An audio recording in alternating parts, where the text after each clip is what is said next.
Hello everyone. इस video में हम देखेंगे जो 2024 में पूछा गया सवाल है। ये ऊंचाई दूरी का सवाल है। ये क्वेश्चन आपके यूपी बोर्ड के क्लास 10th के 2024 पेपर में आया था। सवाल क्या है, 25 नंबर सवाल था। एक बहुमंजिले भवन के शिखर से देखने पर एक 10 मीटर ऊंचे भवन के शिखर और तल के अवनमन कोण क्रमशः 30 अंश और 45 अंश है। बहुमंजिले भवन की ऊंचाई ज्ञात कीजिए। तो सवाल में क्या दिया हुआ कि एक बहुमंजिला भवन है, मतलब बहुत बड़ा सा एक भवन है, और एक छोटा सा भवन है जो 10 मीटर का है। छोटा वाले का हाइट दे रखा है, ठीक।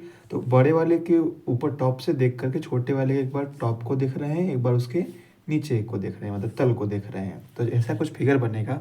तो मान लीजिए जो बड़ा वाला लाइन है ये हमारा बहुमंजिला इमारत है, और ये जो छोटा वाला भवन है। तो इसका हाइट हमें 10 तो दे रखा है, मतलब इसकी ऊंचाई हमें यहाँ से यहाँ तक 10 मीटर दे रखी है सवाल में।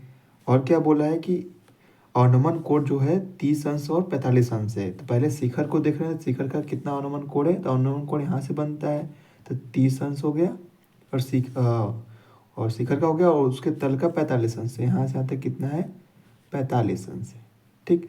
तो अनुमान कोण यहाँ बनता है, और उसी को हम एकांतर कोण से यहाँ भी लिख सकते हैं। जैसे आप ध्यान से देखें तो इस वाले 30 अंश को हम यहाँ पे भी लिख लेंगे, बराबर रहेंगे। एकांतर कोण से 30 अंश ये भी बराबर रहेगा।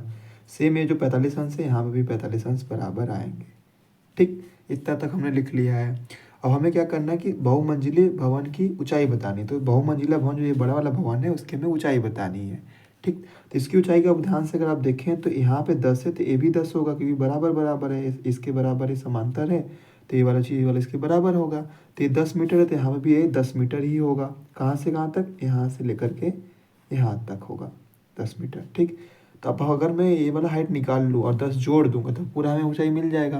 तो हमें टोटल काम ए वाला, इसको एच मान लेते हैं, तो हमें ए वाला ऊंचाई हमें निकालना है सवाल में, ठीक। तो हमें अगर ऊंचाई निकाल के उसमें 10 जोड़ देंगे तो पूरा बहुमंजिला इमारत का हमें ऊंचाई आ जाएगा। तो आइए शुरू करते हैं। सबसे पहले हम देखेंगे कि एच को कैसे निकाल सकते हैं। तो अगर हम नोटिस करेंगे इस एच को निकालने के लिए हमें इस त्रिभुज में लगाना पड़ेगा। हर त्रिभुज का मैं नाम दे देता हूँ। यहाँ पे लिख देंगे ए, इसको लिख देते हैं बी, और यहाँ पे सी, फिर डी कर देते हैं, फिर ई कर देते हैं, ठीक। तो ये त्रिभुज का हमने नाम दे दिया सभी। इस वाले त्रिभुज में अगर आप ध्यान से देखें ए बी सी वाले त्रिभुज में, तो मुझे एच निकालना है, और यहाँ पे 30 डिग्री एंगल दिया है। तो हमें यहाँ पे इसका बेस पता होना चाहिए, इसका आधार पता होना चाहिए। तो अगर आप ध्यान से देखें ये जो आधार है इसके बराबर ही है, क्योंकि ये इसके समांतर ही है, उसी को मैंने यहाँ पे लिखा है ताकि सवाल हल हो पाए। तो ये जो हमारा होगा आधार इसके बराबर होगा। तो इसको अगर मैं मान लूँ x यहाँ, क्योंकि ये भी सवाल में दिया नहीं है, तो हमने यहाँ से यहाँ तक लेट कर लिया कि ये कितना है, x मीटर है, ठीक। तो ये भी हमारा x मीटर ही होगा, क्योंकि ये दोनों बराबर बराबर हैं ये। तो यहाँ पे हमें दो वेरिएबल दिख रहे हैं, दो चर दिख रहा है, एक ठो h एक ठो x। तो अगर ये दोनों निकाल दूँ तो हमारा पूरा सवाल हल हो जाएगा। तो आइए सबसे पहले लिखते हैं कि क्या करना है। तो हमें सबसे पहले लिखना है इसके सोल्यूशन में, इसके हल में क्या लिखना है। माना बहुमंजिले भवन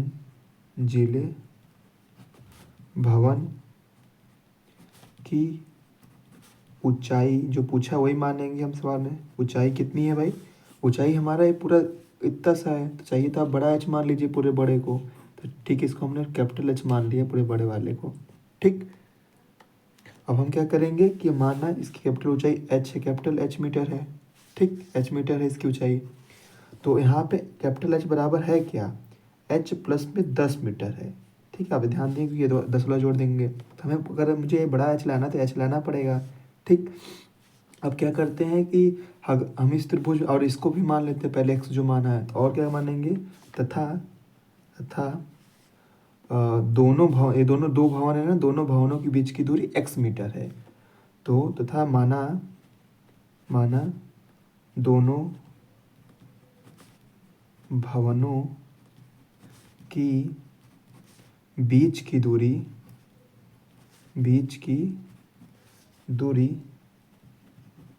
x मीटर है, ठीक। ये x मीटर हमने मान लिया है, दोनों भवनों के बीच की दूरी x मीटर है। तो अब हमें क्या करना है, हमें बारी बारी सब निकालना है। तो सबसे पहले हम क्या लगाएंगे, इस त्रिभुज में लगाएंगे। हमें यहाँ पर देखेंगे दो त्रिभुज मिल रहा होगा, एक ठो ए बी सी और एक ठो ए ई डी, ठीक। एक त्रिभुज ए वाला, एक त्रिभुज ए वाला, इन दोनों में लगाएंगे और हमें दो समीकरण बन के आएगा, और उसको दोनों को सॉल्व करेंगे तो हमारा एच और एक्स दोनों निकल जाएंगे। तो सबसे पहले क्या लिखेंगे, कौन से त्रिभुज में, इस वाले ABC त्रिभुज में ना, तो लिखेंगे त्रिभुज ABC में, त्रिभुज ABC में। त्रिभुज ABC को अगर ध्यान से देखें तो अगर मैं यहाँ पे 10 30 अंश लेता हूँ तो मुझे लंब बटा का आधार मिल जाएगा, हमें H और X मिल जाएंगे।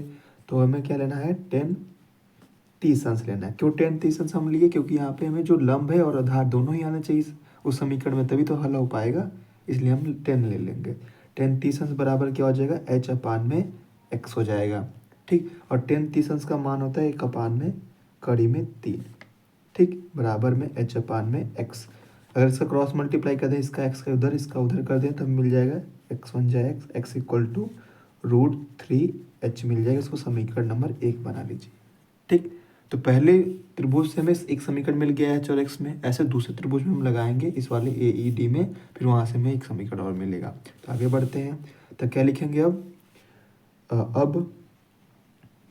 त्रिभुज किसका क्या नाम है, दिखा दें आपको, AED।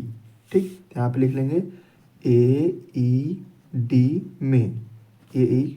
में। इसमें अगर मैं लिखूँ, इसमें भी 10 लेंगे, क्योंकि 10 लेंगे तभी तो यहाँ पे पूरा लंब और आधार आएगा। तो यहाँ पे भी ले लेंगे 10 45 अंश बराबर क्या ले लेंगे, इसका लंब पूरा क्या है, पूरा लंब आपका है H प्लस में 10 है, कैपिटल H ही है, तो पूरा लंब क्या है H प्लस में 10 लिखेंगे। तो H प्लस में 10, ठीक, H प्लस में 10 हो गया पूरा। और आधार कितना है, आधार आपका X है। ठीक, और 10 45 अंश का मान कितना होता है, 1 होता है, 1 बराबर में H प्लस में 10 हो गया और नीचे X हो गया। ठीक, अब आगे क्या करेंगे, इसका इधर मल्टीप्लाई कर देंगे तो हमें क्या मिल जाएगा, X = H प्लस में 10। इक्वेशन नंबर 2 मिल गया है। ठीक, दूसरा इक्वेशन में मिल गया। तो आप ध्यान से देखेंगे, इक्वेशन यहाँ पर एक तो यहाँ पे, दोनों को सॉल्व कर देंगे तो मुझे H का मान मिल जाएगा। अगर आप नोटिस करेंगे, अगर इस वाले समीकरण में यहाँ से X का मान यहाँ पे रख दूँ तो मुझे सब H में मिल जाएंगे और हमारा X का मान आ जाएगा। तो हम क्या रखेंगे, X का मान समीकरण 1 से रखने पर, तो लिखेंगे अब X का मान समीकरण 1 से रखने पर। ठीक, समीकरण 1 से रखने पर, या फिर बोल सकते हैं समीकरण 1 में H का है, इसका ये पूरा उठा के वहाँ भी रख दीजिए, या फिर ये वाला आप कहीं भी रख दीजिए, दोनों बराबर आएंगे, क्योंकि ये वाला X इसके बराबर है, ये वाला X इसके बराबर है, तो दोनों आपस में बराबर हो जाएंगे। चलिए रख देते हैं इसका मान, या फिर इसको ही यहाँ पे रख लेते हैं। तो क्या आ जाएगा, √3h बराबर में AH प्लस में 10। ये वाला √3h हो गया, यहाँ से वाला दोनों आपस में बराबर कर दिए। ठीक, फिर हम क्या करेंगे अब आगे, कि हमें H निकालना, तो H को एक साइड कर लेंगे, इस साइड कर लेंगे, तो इधर आएगा तो माइनस हो जाएगा, तो √3h माइनस का H = 10 हो गया। यहाँ से H कॉमन कर लेंगे तो H √3 - 1 ब्रैकेट में हो जाएगा, =10 हो जाएगा। ठीक, फिर आगे बढ़ेंगे तो क्या मिलेगा हमें, अब हमें H चाहिए, तो H = क्या आ जाएगा, 10/में ए नीचे आ जाएगा √3 - 1, ये हमें यहाँ पे मिल जाएगा। तो ये हमारा तो आंसर तो आ गया, H तो आ गया, लेकिन अगर आप नोटिस करेंगे कि थोड़ा सा अनकंफर्टेबल टाइप का है, मतलब नीचे माइनस आएगा, तो हम यहाँ पे करेंगे रेशनलाइज, मतलब हिंदी में प्रमेयीकरण, मतलब जो नीचे दिया होता है उसके अपोजिट वाले से ऊपर नीचे मल्टीप्लाई करते हैं। जैसे यहाँ पे -√3 है, √3 - 1 है, तो यहाँ पे हम ऊपर नीचे √3 + 1 से ऊपर मल्टीप्लाई कर देंगे, नीचे भी √3 + 1 से मल्टीप्लाई कर देंगे दोनों तरफ। ठीक है, इसी प्रोसेस को बोलते हैं हम प्रमेयीकरण बोलते हैं। अब हम आगे करेंगे, अगर ऊपर ऊपर का मल्टीप्लाई करें तो हमें मिल जाएगा 10 और ब्रैकेट में √3 + 1, नीचे क्या मिलेगा, अगर नीचे ध्यान से देखें तो a - b, a + b का फार्मूला बन रहा है, तो क्या बन जाएगा, a² - b², ये फार्मूला होता है। तो क्या बन जाएगा यहाँ पे, a² मतलब √3 का स्क्वायर, फिर -1 मतलब 1 का स्क्वायर, ये फार्मूला होता है। a - b था, a + b था, तो हमें a² - b² का फार्मूला लगा दिए, ये हमारा H है। थोड़ा सा साइड में सॉल्व कर लेते हैं, यहीं पे सॉल्व कर लेते हैं।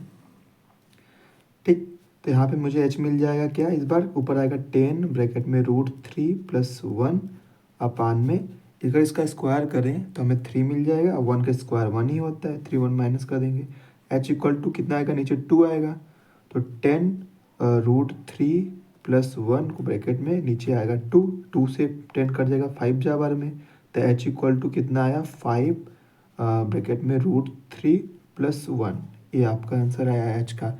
लेकिन ये टोटल आंसर तो नहीं, हमें टोटल AH के यहाँ था, AH यहाँ पे था, छोटा वाला H था, हमें क्या चाहिए था, बड़ा एच पूरा चाहिए ना, कि पूरा हाइट के उसमें हम 10 जोड़ देंगे, तो जो कि हम शुरुआत में ही लिखे हैं कि हमें बड़ा एच चाहिए, तो यहाँ पे ये वाला लिख देंगे तो हमारा बड़ा वाला एच आ जाएगा, पूरा हाइट आ जाएगा।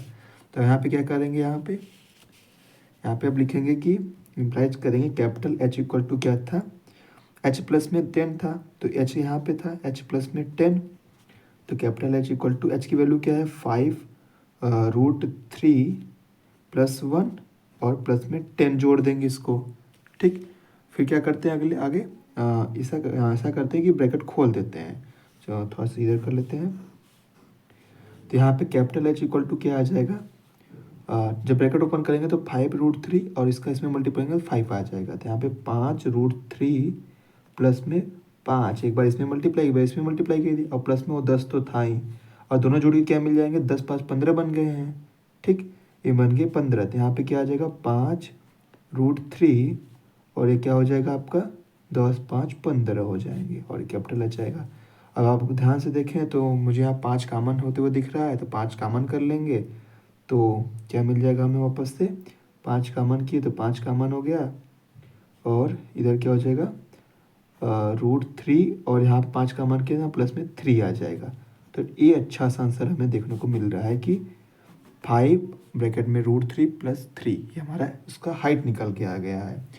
तो यहाँ पे अगर हम नीचे एक लाइन लिख दें कि अतः, एक लाइन लिख सकते हैं, अतः जो पूछा था सवाल में क्या पूछा था, बहुमंजिला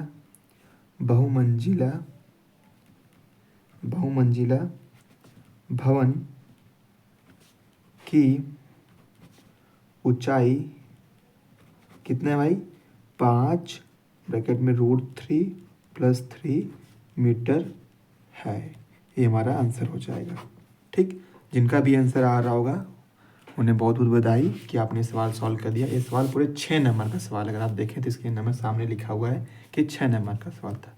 ये 2024 में आया हुआ क्वेश्चन था। इसका फिगर ऐसे बनाएंगे, इतना काम अगर आप अच्छे से करेंगे तो पूरे टीचर आपको 6 नंबर जरूर दे के जाएगा, कहीं यहाँ पर कटौती नहीं होगी।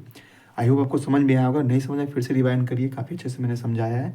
और ऐसे और वीडियोज़ के लिए चैनल सब्सक्राइब कर लीजिए, और मिलते हैं अगले वीडियो में। तब तक के लिए पढ़ते रहिए, बोर्ड आने वाले हैं। जय हिंद, जय भारत।